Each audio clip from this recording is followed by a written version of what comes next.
High, আসসালামু আলাইকুম সবাইকে, কেমন আছেন? তো আজকে দুপুরে রান্না করা হবে মুরগির পা। তো তার জন্য এখানে আমি কাটাকাটি করে নিচ্ছি। আর এদিকে আপনাদের ভাইয়া বাজারে গিয়েছিল। সে গরুর মাংস নিয়ে আসছে। তো যেহেতু আজকে পা রান্না করা হবে তাই আর গরুর মাংস রান্না করব না। তো এটা রেখে দিয়ে আসবো। আর এদিকে পেঁয়াজ কাটতেছি। পেঁয়াজ তো মহাশয় মনে হয় আর কাটাকাটি করতেই দিবে না। সে বারবার পড়ে যায়। তো যাই হোক, তো এখানে আমার পা গুলো ভিজিয়ে রাখা হয়েছিল। এখন নরমাল হয়ে গেছে। এখন আমি পা গুলো পরিষ্কার করে নেব। যেহেতু আগে থেকে পরিষ্কার করা ছিল, পোড়া ছিল। পার চামড়াগুলো সব তুলে নেওয়া হয়েছিল। এখন শুধু জাস্ট একটু দেখবো আর নখ ছিল এগুলো পরিষ্কার করে নিয়ে নেব। তো এদিক এদিকে যেহেতু কাটাকাটি করলাম ঘর একটু নোংরা হয়ে গেছে তাই ঘরগুলো রান্নাঘরটা পরিষ্কার করে নিয়ে তারপর আমি রান্নায় চলে যাব। তো এদিকে আমি রান্নাঘর পরিষ্কার করতেছি। পরিষ্কার করে কিছু থালাবাটি ছিল সেগুলো পরিষ্কার করে নিয়ে আমি একদম রান্নার জন্য রেডি হয়ে নিলাম।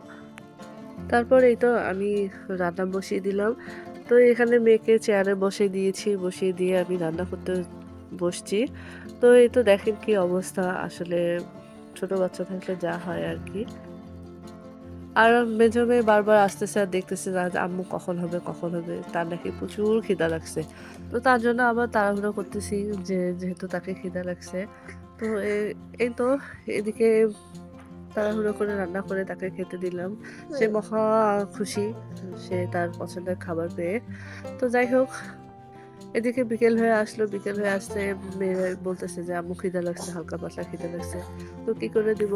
তারপরে আবার কি করার? তারপরে সুজি ছিল, তাই আমি সুজির হালুয়া বানিয়ে দিলাম।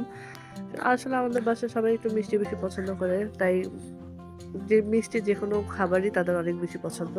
তাই ঝটপট করে আমি এদিকে হালুয়াটা বসিয়ে দিলাম। তো হালুয়ার জন্য যেহেতু ডিম ছিল না, তারপরে কি করার? তারপরেও বসিয়ে দিলাম হালুয়া। ১ম এ তো ঘি দিলাম। ঘি দেওয়ার পরে একটু ভেজে নিয়ে তারপরে আমি লিকুইড দুধ ছিল, লিকুইড দুধটা দিয়ে দিলাম। তারপর আরেকটু টেস্ট করার জন্য আমি গুঁড়ো দুধ ছিল সেটা দিয়ে দিলাম। আর এভাবে রান্না করলে কিন্তু অনেক বেশি মজা লাগে। কার কাছে কেমন লাগে জানি না। তবে আমার কাছে অনেক বেশি ভালো লাগে। আর আমার বাচ্চারা অনেক বেশি পছন্দ করে। তো এই তো আমার হালুয়া প্রায় হওয়ার পথে।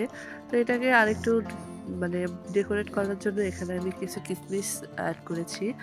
যেহেতু যেহেতু বাচ্চারা খাবে, তাদের খাওয়া বলে কথা। তো এদিকে আমার হালুয়া রান্না প্রায় শেষ। এখন আমি এটা একটু সেট করে নিব। তো সেট করে নেওয়া হয়ে গেলে আমি একটু ঠান্ডা করতে দিব। তো ফ্রিজে রাখলে ঠান্ডা হয়ে গেলে তারা খাবে না। তাই ফ্যানের বাতাসে রেখে দিব কিছুক্ষণের জন্য।